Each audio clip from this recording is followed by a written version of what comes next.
Chad from the Polishing School again, located here in Sacramento, California. Today I'm going to show you how to possibly avoid that $250 fine. Chad, $250 fine for what? Unlabeled bottles. If you don't have the proper information on here for OSHA, okay, it's $250 potentially per bottle. So we do a lot with commercial shops. This, in my opinion, accomplishes two things that I teach in the class. One, it keeps you in compliance. The number one they want you to see is the health and safety hazard, okay? And then that it's labeled and it says what it is, okay?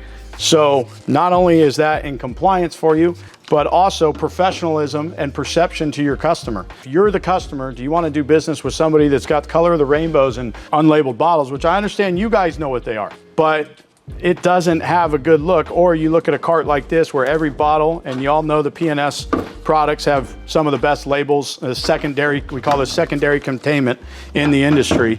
Who do you think you're going to want to do business with? The guy with the rainbow blank bottles or the guy that's got them all properly labeled?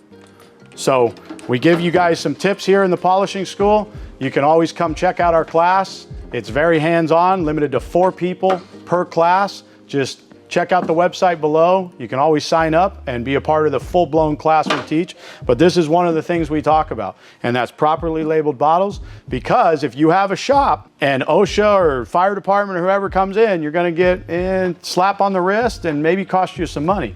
It's a bad look. And the other thing you guys need to have is the STS sheets for every chemical you have on site.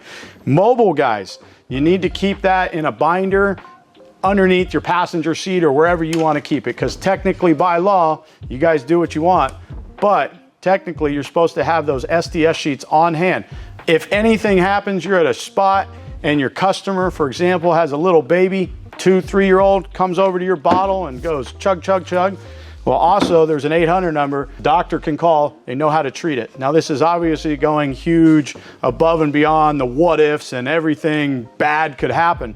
But it's just some good knowledge. And if you have a shop, you want labeled bottles, again, 2 reasons: compliance, and I think it looks much more professional. I see a lot of detailers who use different bottles, and they might use a Sharpie or the color tells them what chemical. Why is that wrong? Because if somebody comes into the shop, especially in commercial shops, where we do a lot of commercial, big dealerships, car washes, stuff like that.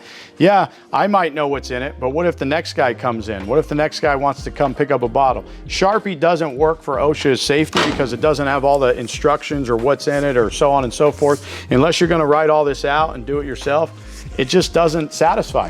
So the IK sprayers, for example, they're great. We sell them too. They're unbelievably quality products, but the person from the city or the county doesn't care that you have a really cool bottle. They want to see the labeling. Now, if that bottle's completely labeled up and properly has all the proper labeling, they don't care how good the bottle is. It's not their problem. It's all about safety of the shop. And even though you know what it is, bottom line is they want everybody to know what's in that. Now, the other problem too I get sometimes is I go to shops and I know paint gloss is purple or pink, and I'll see some green product in it.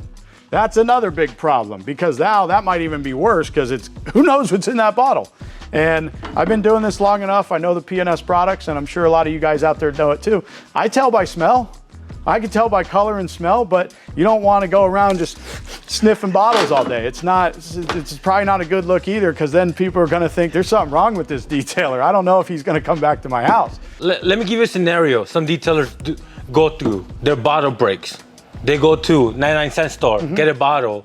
Where can they get labels, or what do you advise them to do? So all these labels P&S makes, you can tape on there. Now, obviously you're talking about a bottle breaking out in the field. You might want to have a backup. I get it, get you through the day. I mean, let's face it, guys. We probably break a law every day we walk the earth, okay? So this is just to keep you in compliance.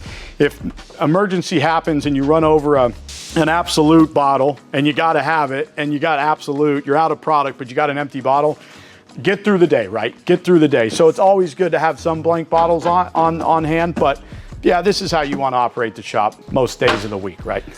And I want to hear what you guys have done when you've broken a bottle or been in a bind like this. Have you gone out and just written Sharpie on a blank bottle? Have you even had a backup bottle? Have you had a backup blank bottle? Because it happens. Comment down below or let us know what you have done, or let us know if you have any experience dealing with the county, the safety people that run around all the commercial buildings. They're not going to come to your house, but they're going to come to your shop, and it's hard to catch you out in your van or your truck, but they can. So let us know what you think, or if you have any experience with any of this going on. So I'm a rookie at this YouTube stuff, and I need to know what you guys think. So comment below, make sure to like us, follow the page. I can take constructive criticism. I'm a rookie when it comes to the YouTube videos. Let me know what you think